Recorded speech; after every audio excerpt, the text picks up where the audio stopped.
Welcome back to the Fantasy Football Breakdown, where week 3 of the fantasy football season can kiss my ass. I'm your co-host, Wayne Cavati, and joining me, as always, are the best co-hosts in fantasy football, Chris, Fanduel Fee Fiamano, and Michael, Mr. Dunton. Dunton, welcome back to the show. Yeah, thank you. Hey, anybody else have Christian McCaffrey on their team? Anybody out there? Anybody? Yep. Thanks for that, Christian. That was short-lived. Fanduel Fee. Yeah. How you guys doing? Happy to be here. And I am terrible at fantasy. Just season long, really. Both of my teams. But, I had both of my teams lost to the top scoring in both of my leagues. I played the top scoring team in both leagues this week, and there's nothing you could do, and it's so helpless. It's the worst feeling too, right? Because you're looking at it like the top scoring team. Yeah, you're looking at it and you're like, it doesn't matter. Yeah, I could have made this move or that move, but it doesn't matter. Yeah, you just got beat. Anyway, we did last week was I think, but we did okay. Now, if you listened to us on our locks of the week last week, we told you buy the points, play the 3-team parlay, and you'll win. And if you did that, you'd win. And if you are Ryan and listened to Fee, who the only pick that Fee didn't like was Vegas plus 3.5, and you took the Rams getting 1, and you took Tennessee giving 5, you won yourself a cool grand like he did. So definitely listen to our show, people.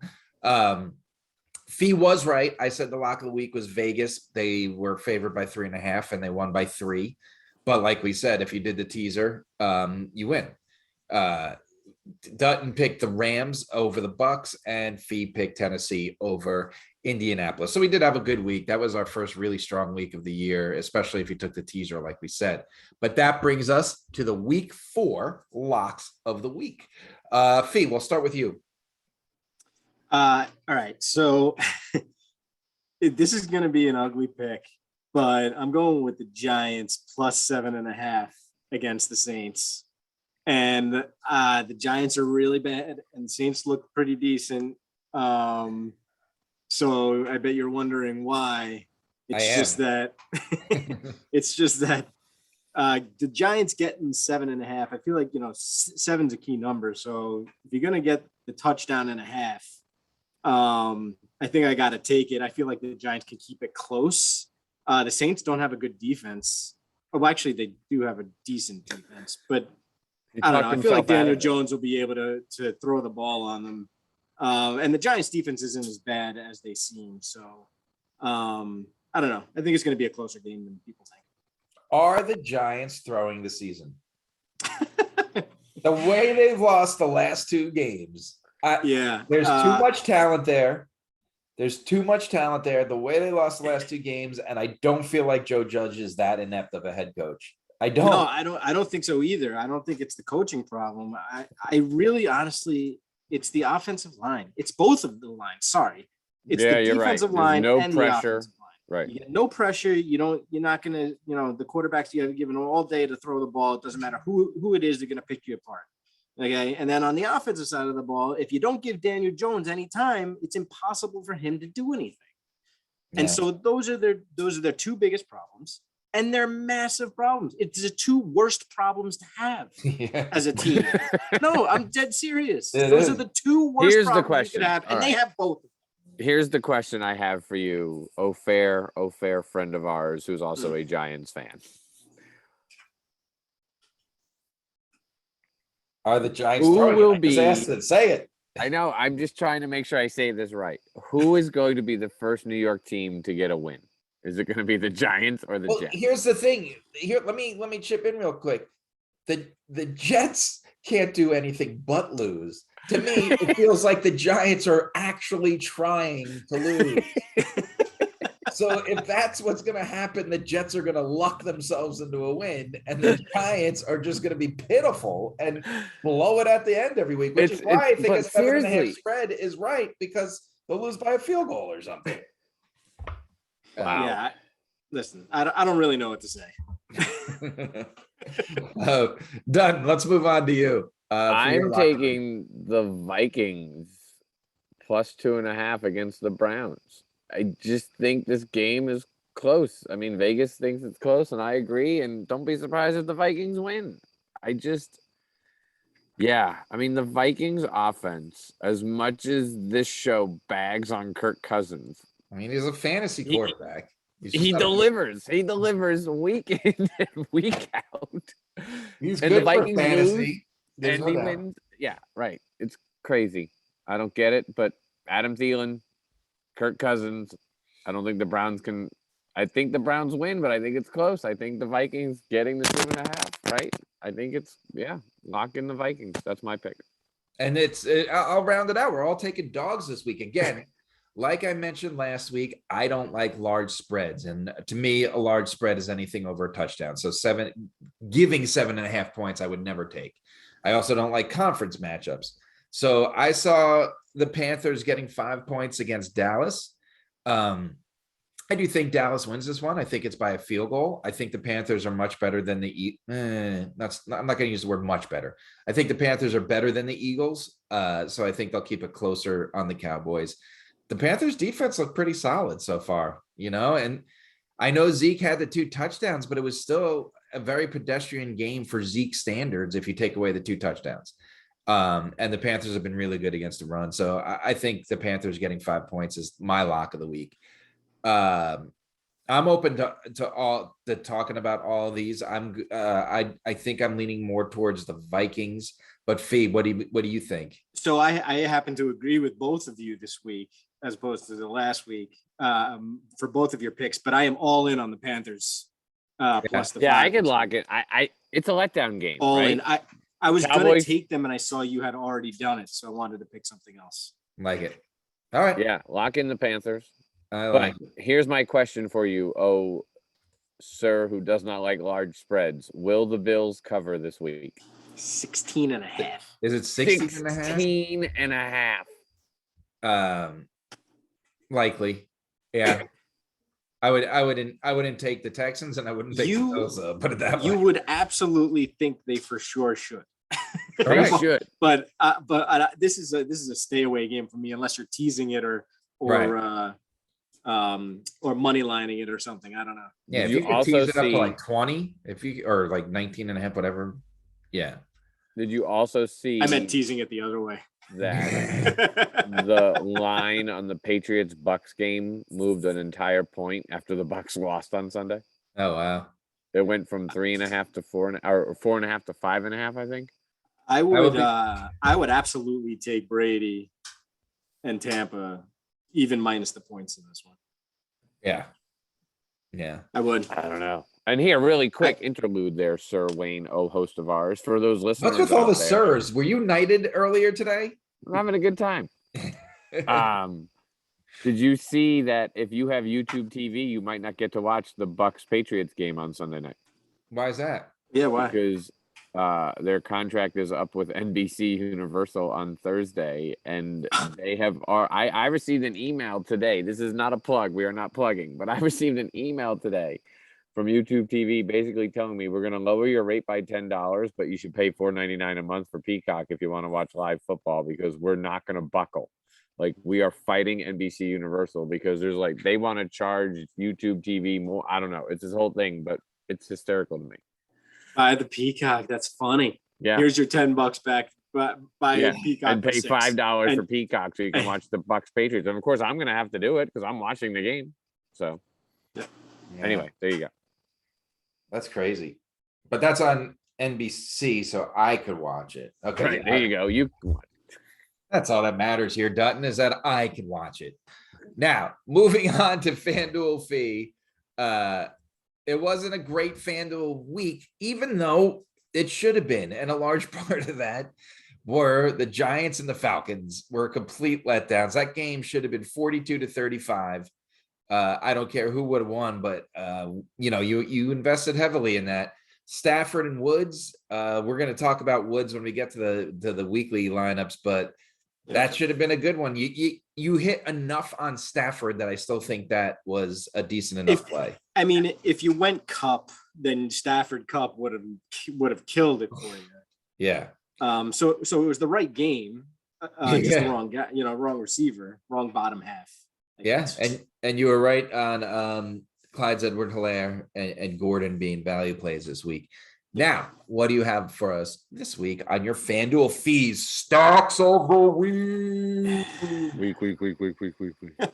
So, or should I say, Sir FanDuel fee and stocks of the week over there? All right, so Only I can knight people there, friend. Sorry. This week we have. I'm going to start us off with the Bills and a mega stack with Josh Allen, Emmanuel Sanders, and Stephon Diggs. Wow. Emmanuel Sanders showed up last week, and like he's going to be a top waiver wire pickup for season-long leagues. But I think that Josh Allen has figured something out with Emmanuel Sanders. You know, they started slow this season, but last week they put up a whole bunch of points, and I think Stephon Diggs is going to get involved with two. I feel like you can't go wrong with either one of those guys. I think that if the Bills put up points, those are the guys that are going to do it. If you don't want to go that route, there's the Seahawks and Russell Wilson and Tyler Lockett. You could absolutely go DK Metcalf. I would just pick one or the other, but in my case, I prefer Lockett in this situation. Can we interject? I actually think. Yes, please. Let's do it. Interject on this on the text conversation that the three of us had on Sunday. Okay. Why can Lockett and DK Metcalf are they the same person? Why can they not both have 100-yard games? Kyler Murray had Christian Kirk and AJ Green have 100-yard games. Don't tell me it's not possible for two of the top 10 wide receivers in football never to perform on the same day.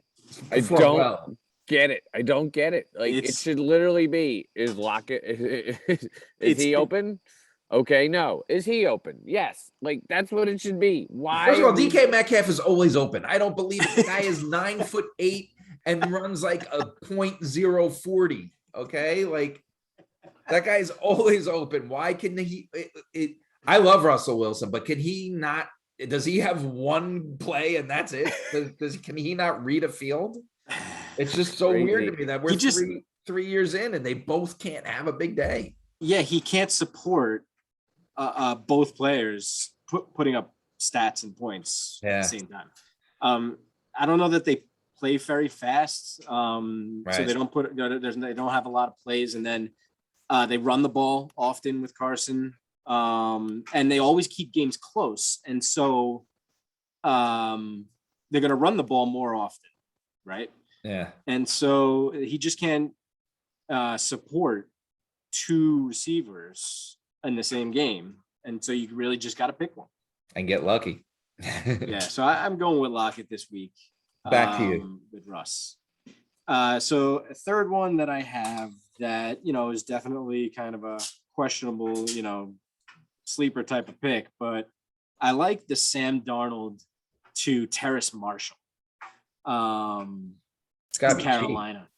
Yeah, Darnold has been, I think he's thrown through for on average 300 yards a game every game this year. And Terrace Marshall's the number 2 receiver there behind DJ Moore and so because I think he's surpassed Robbie Anderson. Robbie Anderson hasn't done anything all year long. Like is this it for Robbie Anderson? Like, is this it? If he can't do anything this week, is he now like cast to the waiver wire? Like, it's possible for fantasy, sure, absolutely. Right? And Terrace Marshall is still super cheap. I think he's like in the 5,000 range or something, 5,600, 5,800, something like that. But he's very, very cheap. And if you went Darnold and Terrace Marshall to stack, you'd have a whole lot of money sitting there waiting for you at every other position. So you could pay up pretty much everywhere else, at least one spot in each position. And then a couple of value plays I got. I like Chuba Hubbard at 6,300 against Dallas. Carolina's offensive line is one of the best in the league. Yeah. And so even without CMC, I think Hubbard's going to get a bunch of looks and a whole lot of volume. And at 6,300 against Dallas's D, who did look like gangbusters last week, but they were playing Philly. And I don't think you can take that at face value. And so I think Carolina will have success. And then a couple other guys I have to mention him because he's a big play this week. Terry McLaurin at 7,100 going against the Falcons. I think he's a lock and load play. 7,100 is not a whole lot to pay for a guy that should destroy that team. So I'm going with McLaurin. And then my last guy I mentioned with Sam Darnold, but I really like Terrace Marshall. He's only 5,000 this week. And I think that would be a hell of a value play. And I don't know that it's a cash game play, but in a GPP for sure. I like it. It's interesting that a Sam Darnold offense is getting love, and they'll continue. You think that makes it worse for the Jets right now? Yes. Oh yeah. I mean, but DJ Moore is a legitimate star, right? I mean, and he's really good. But I like those picks, and obviously we'll track them and see what we could do with them. Naji Harris, Steelers drafted a great receiver, huh? I mean, Big Ben can't throw the ball. It's crazy. I forgot to mention Naji, but yeah, Naji Harris is on that list too at 8,200. Not a value pay, but I just really like him against Green Bay. I mean, he's going to keep catching 8 to 10 balls a game because Big Ben really can't throw the ball 10 yards. Past 10 yards, right? Yeah. Naji Harris is on the field 100% of their snaps. So they don't play anybody else. It's him all 3 downs all the time, every game, So he's going to get tons of volume, whether that's on the ground or through the air, because he's been catching balls too. And I just don't know how you don't play him. He is 8,200, but that's not like astronomical. Right. So obviously moving on to our weekly picks, Chuba Hubbard is going to be swiped off the waiver wire for any leagues that he's still left in. I know most 12-team leagues he was taken as the prime handcuff this year.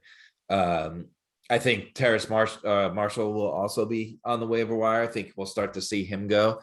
There really isn't a whole lot left out there on the waiver wire anymore. But let's get to our starts and sits for the weekly league. Last week for our starts, we've seen better weeks. We nailed it on Stafford.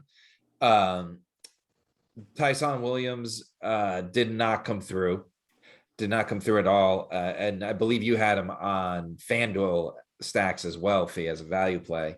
CeeDee Lamb if you're in a PPR, he had a decent enough game. It was like 12 points in a PPR. If you didn't have a PPR, it was rough. So it still got you points. And it was so weird last night, right? Like the Cowboys scored so many points, but Amari Cooper and CeeDee Lamb did not have good fantasy numbers.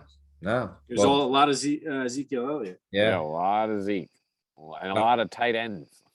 Yeah. And touchdown TJ let us down last week with 2 or 3 catches. He didn't have a big week at all. So if we ever tell you to sit TJ Hawkinson, start him. If we tell you to sit him, start him, then sit him. So that was last week's locks of the week at starts and sits for your weekly league. Let's jump into this week's. Dunton, we'll start with you. Who's your start at quarterback this week? This week, I mentioned him earlier. I'm going with Kirk Cousins against the Browns. I feel like he is just putting up fantasy numbers. Like I said, if you're a Vikings fan, it's frustrating. Yeah. If you're a fantasy owner, it's fantastic. So go with the fantastic. Fee. Yeah, so this is the most obvious play, and everyone is starting him anyway. But Brady's it this week, going against the Patriots. Yeah, that's all I'm gonna say. That's it. Brady against the Patriots. Yeah, Brady's not having a letdown at Foxborough. I'm gonna tell you to start Matt Ryan.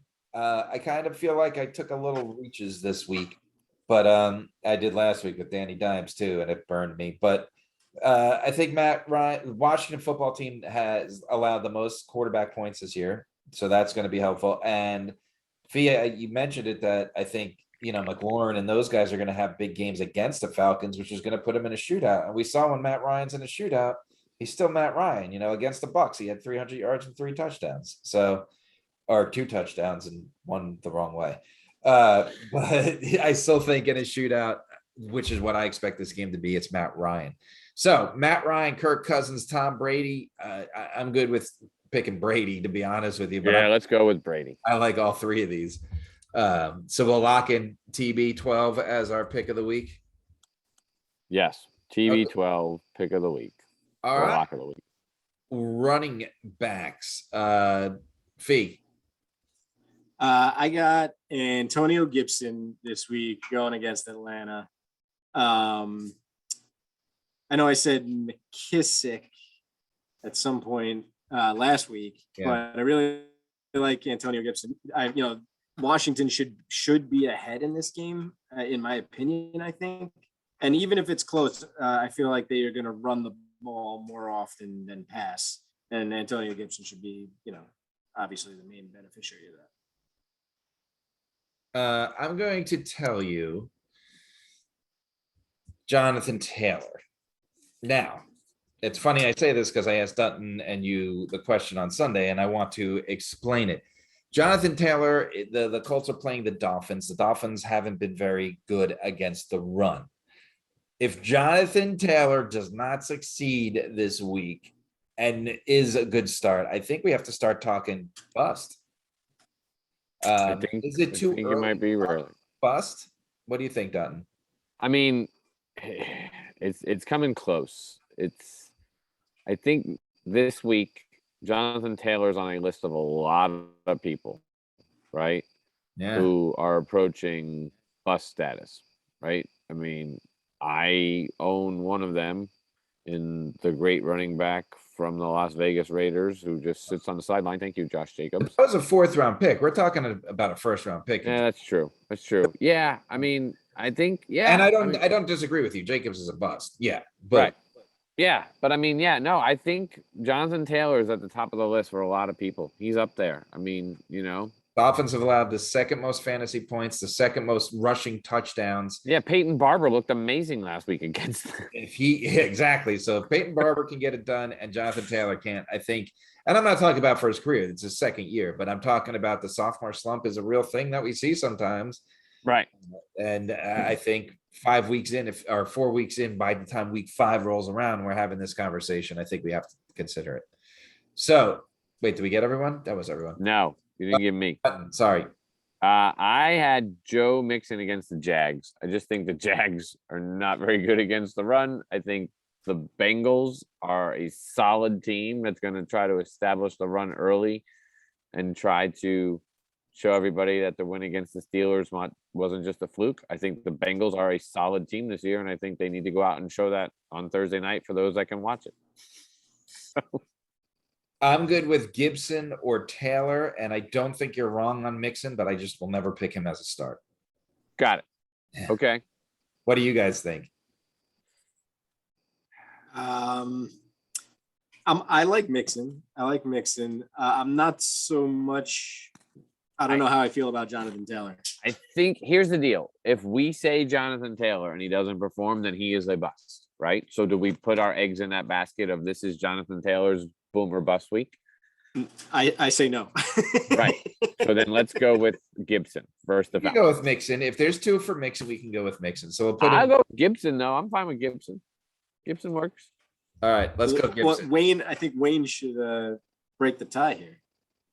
I would go with Gibson if I'm breaking the tie. All right, let's go Gibson then. Yeah, I mean, he looked good at receiving last week again. Like you said, it was McKissick the week before, but I think he'll do just fine.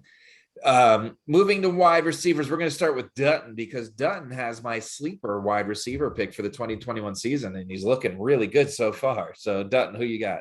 Mike Williams. I mean, he cannot be stopped right now. I mean, he is everything when he came into the league. That's what people expected. And Justin Herbert has told him, go out and be you, and he is doing it. So I'm going with Mike Williams. Yeah, that's who we talked about it right here. They went for a touchdown rather than just kicking a field goal. Yeah. All they had to do was kick a field goal. Like crazy. Hey, who do you got? So I'm sticking with my theme here, and I'm going with Terry McLaurin against the Falcons. He should have a phenomenal day. I talked earlier about him in the Fanduel segment, so yeah, go McLaurin. I'm going to throw Julio in there. I think Julio's coming on. I think he's going to be like every other week type of guy. But I wanted to throw in the name, and I don't think we're going to vote for him. I don't want him to be part of the vote, but I think a sneaky good play is Kendrick Bourne this week. He had a good that game. I mean, if what we think is going to happen, Tampa Bay is going to be putting up a lot of points, right? And the Patriots are going to have to score. So I think last week it looked like Bourne was actually a player. So I want to throw his name into the mix, but not for a vote as our lock of the start, but I want it out there that I think he's a sneaky good play this week. So I like Mike Williams as soon as I saw it, but I think McLaurin's going to have a monster week as well. So what do you guys think? Well, you know what I'm going with.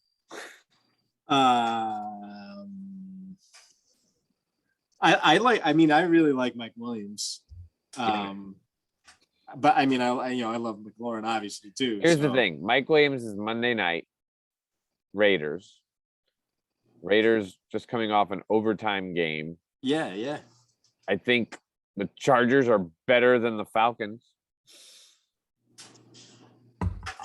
Yeah. I'm good with either one of those guys. It should be one of those to win. What do you think?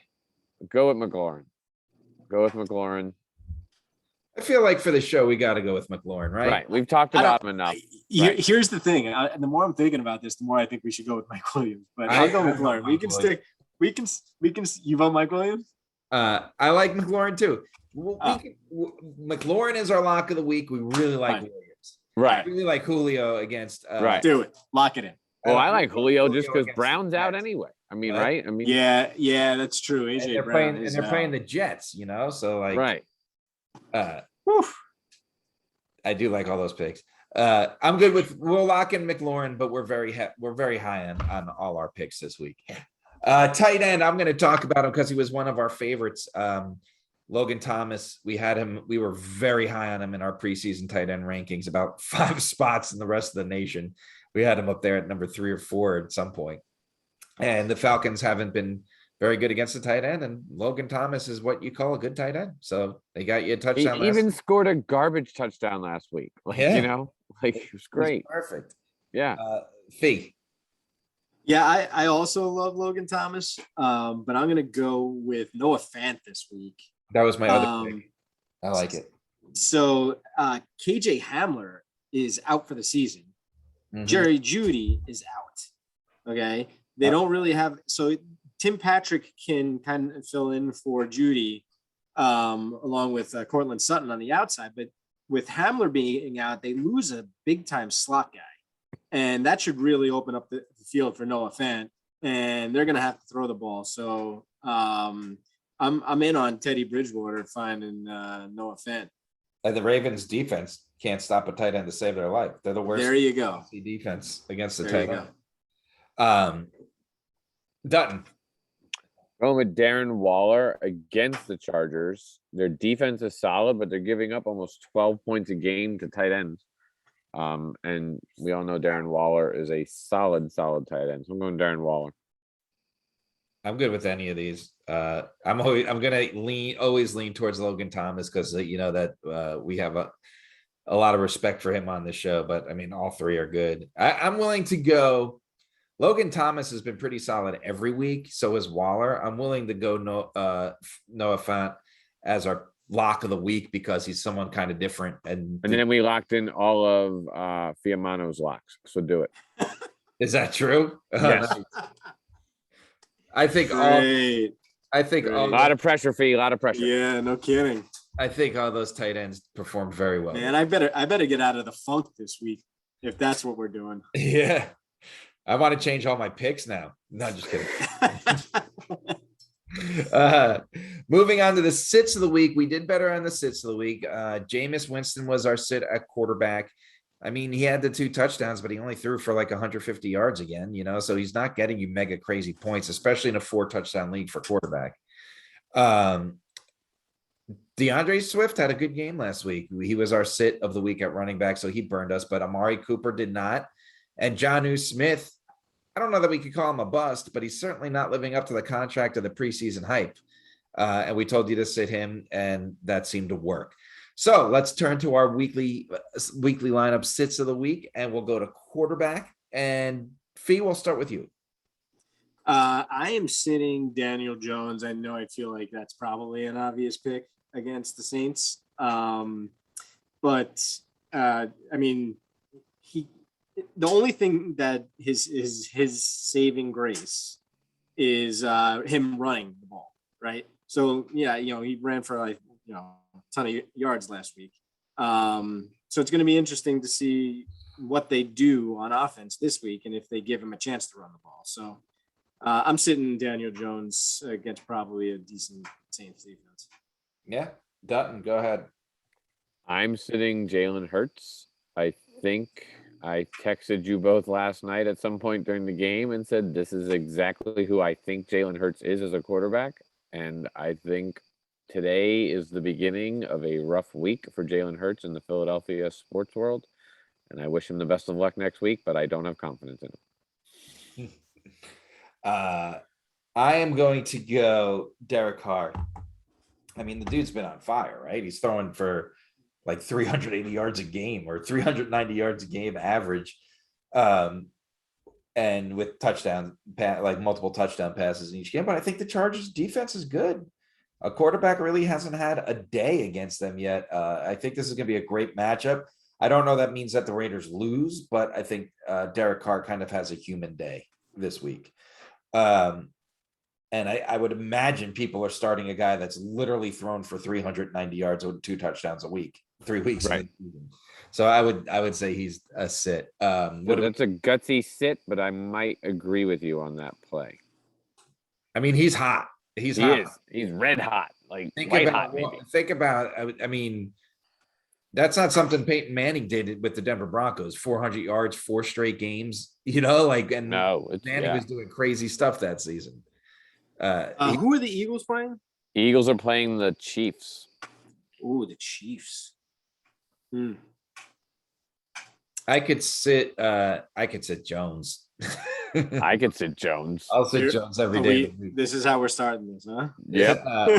You got to sit him. I'm good with Hurts too. I'm good with Hurts because I don't want to make Fee feel like we're putting all the pressure on him this week. Nah, the pressure's already on. So adding anything else to it is not gonna, What do you think, Dunton? I mean, it's hard to start Daniel Jones after the performance I saw last week. So yeah, I want to sit him. Right. That's why I'm thinking maybe we go towards Hurts because I think there's nobody. Too obvious.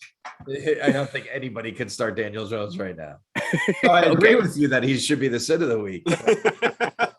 You think most people are already sitting him. Right. Let's go with Hurts. Let's go with Hurts because it hurts. Right. Got it. Okay. So let's go to the running backs. And Fee will start. This is fun. Oh no, we'll start with you because as I look now, it looks like Fee and I agree. Yes. Yeah. So I think this might be easier than we need it to be, or want it to be. But yeah, I'm sitting Tyson Williams. I just don't think the Ravens can run the ball unless Lamar Jackson is running the ball. And the Broncos defense is good. Like they fly to the ball, and I'm worried for the Ravens this weekend. I almost said actually to sit Lamar this week, but I know nobody's going to ever sit Lamar Jackson unless they have like somehow Patrick Mahomes also. And 2, in his defense, he always finds a way to get points. And I know it's running, but I think it just seems like this guy, Lamar Jackson, never scores less than 30 points in a fantasy game. And I don't know weird because they only score 19 points a game. Yeah. And 3 of them come on a 90-yard field goal from the greatest kicker of all time. Fee, I'll let you start on the guy that both you and I picked. Yeah, it's Ezekiel Elliott. He had a day last week, but Carolina's offense is one of the best against the run in the league. And I think Dallas is going to have to throw the ball. He might be involved with that too, but I just think that he might have to be the sit this week against a tough Carolina D. Yeah, and like I said, I agree completely. They've allowed 94 yards this year. We're 3 games into the season. They haven't allowed 100 yards. No touchdowns, obviously. I And like I said, like Zeke, he had the 2 touchdowns, but if you take away the 2 touchdowns, it wasn't a great week, and he hasn't had that. There's the Tony Pollard effect too, right? Yeah, Like he is getting carries. It's no longer just spelling Zeke. Like he is part he's of the part of game plan. No Right. question. Right. So what do we think here, gents? I think it's easy. We go with Zeke. Let's go with Zeke. We're gonna go to wide receiver. Last week we said again Koopa Doop, and that was a good sit. So Fee, start us off this week. So this week I'm going with Robert Woods. It's because he hasn't done anything in 3 straight weeks, and Cooper Kupp is obviously Stafford's go-to. I don't think that's going to change, and they have other guys there too that have been getting the ball as well, like Van Jefferson.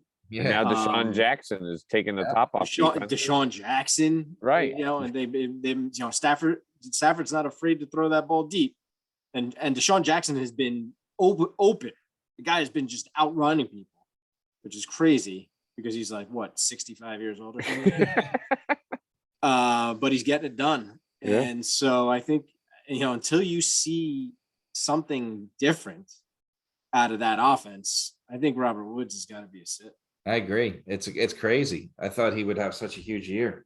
I know, me too. I was in. Well, but it's almost the Russell Wilson thing, right? Like, why can't both Robert Woods and Cooper Kupp be good? But they could under Jared Goff, so it seems like Stafford should be figured out. Yeah. Right? You would think. Dutton, how about you on your sit for receiver? Sitting Allen Robinson because we don't even know who the quarterback is for the Bears this week. They have, what was the stat? Justin Tucker out his offense by 5 yards on this game-winning field goal. Yes.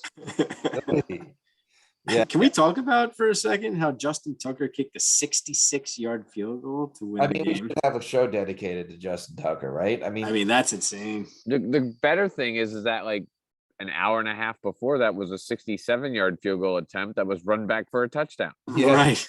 Yeah.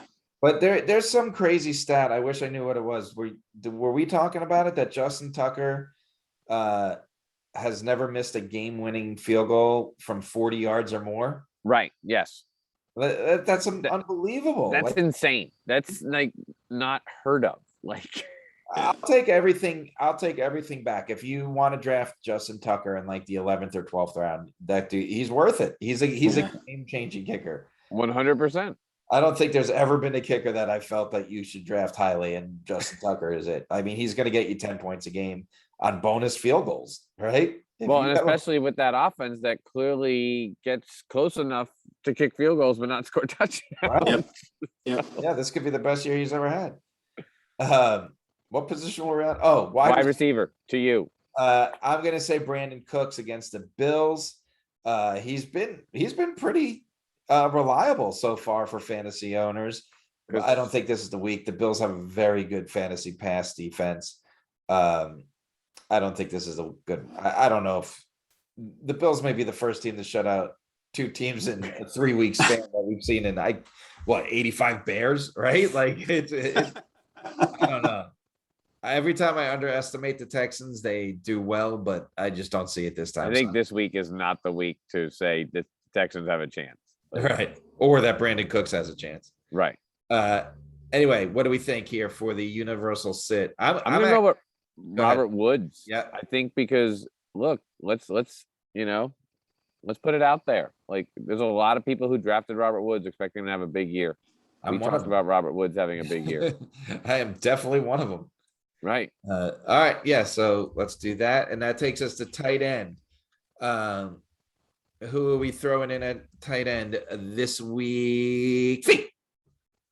So I'm going with the Dallas tight ends, both of them, Blake Jarwin and Schultz, against Carolina's D.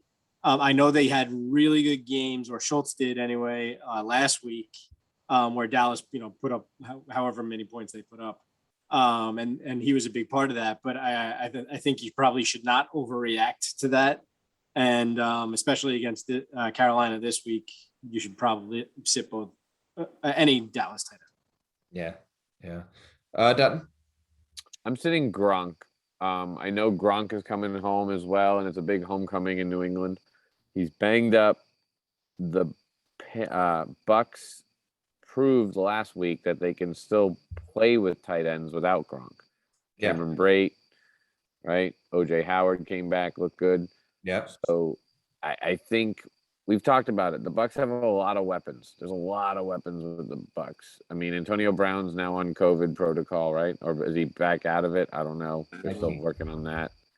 But I just think be careful with Gronk. He's banged up. I think it's a big week. He'll be in the game, but I don't think he has the impact he's had over the last weeks before. I agree with that. I'm going to throw out, and we already kind of touched on it, but Mark Andrews, whereas the Ravens defense can't stop a tight end, the Broncos defense can. So I suggest you sit the Ravens tight end.